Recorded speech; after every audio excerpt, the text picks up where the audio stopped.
This is going to be part 3 of the Renesis swapped FC Rx7, or it could work for an FB or FD, whatever, blah, blah, blah. Anyways, first of all, don't mind the dust. The car's getting bodywork done, getting ready to get wrapped. Second of all, don't call that a hot air intake, because it's not done, because it's going to be over there, but I still don't have enough piping. Anyways, let's continue. So, we're going to go over electrical things, mechanical, blah, blah. So the mechanical things we'll go over first. So you will need, obviously, the engine. Then, I've got the 6-speed from the Rx8 as well, which means you will have to have a custom drive shaft. So, custom drive shaft, the 6-speed.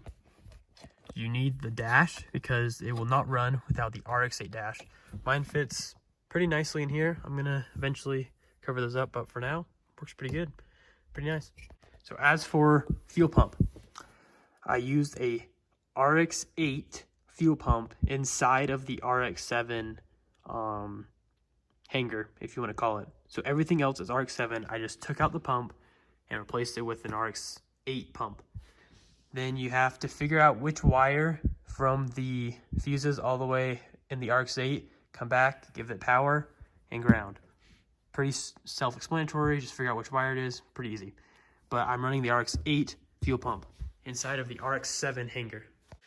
And running the Rx8 fuel pump, you don't need a return anymore because the Rx8 doesn't have a return versus the Rx7 does, so no return needed.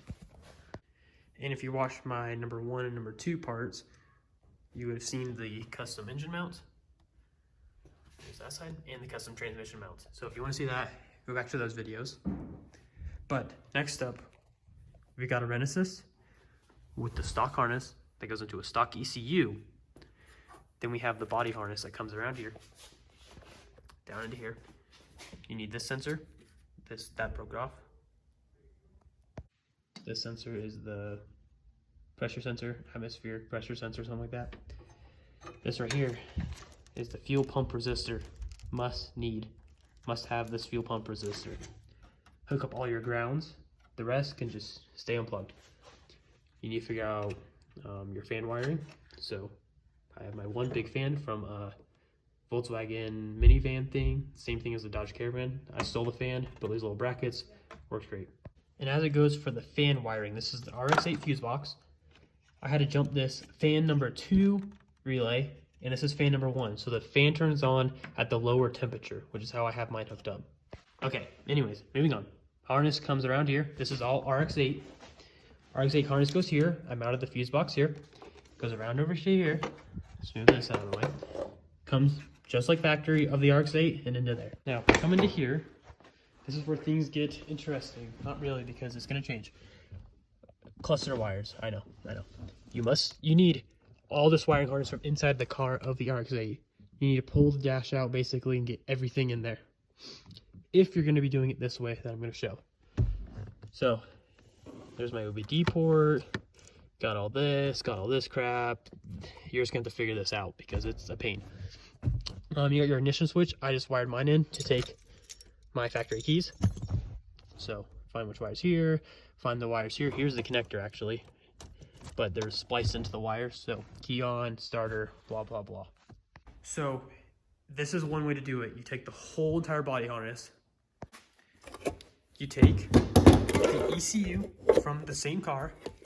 You take these two little immobilizers, which are located on the passenger side by the feet area-ish. And then this one's located by the airbag on the passenger side. And then you need this ignition switch and this key. You have to have all of these parts to make it work, or else it will not work. So must have all these parts from the exact same car or it won't work. So this is why you need the whole body harness. So you can have these connectors to plug in all here, and they communicate through CAN. So there's no other way to do it, trust me, there's no other way. Communicate through CAN, and yes, need this. But there's a second option. Right there, you can see Racing Beat. I'm sure you guys have heard. Send this off to Racing Beat. Then you don't need any of that crap, and then it just works. And now that everything works, I'm gonna chop like most of the harness off because it is not needed, because I'm not running into that immobilizer stuff. So yes, power steering. Rx8 has an electric rack and pinion. So you either run no power steering or you run the Volvo one like this. That is also in another video I've made, so go watch that if you want to have electric power steering on your FC. And yeah, so actually, no. So coming back into the car, this is something that is very important. So you have a switch. Sorry, let me get all this wiring, kind of a mess. Okay, you have a switch for when the clutch is out, and you have a switch for when the clutch is in. The Rx8 is the exact same way, and I just used the stock Rx7 clutch switches for when they're in and out, and tapped it into where the Rx8 switches are. This is crucial because the car will run really weird if you do not have these switches hooked up, so must have. And then, other than that, I don't think I missed anything. If I did, comment below. I'll make another video about it, but that's basically it. I'll have in the description below, I'll have a list of everything that I used.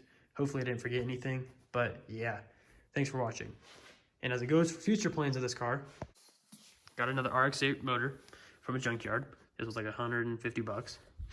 No idea if it runs. Definitely been rebuilt, as you can see. But anyways, it's getting torn apart anyways, and I'm gonna go hybrid build. So we're gonna have exhaust ports coming out here and here. So you're gonna have all these exhaust ports coming out of the motor. Gonna be super sweet. So stay tuned if you want to see something like that.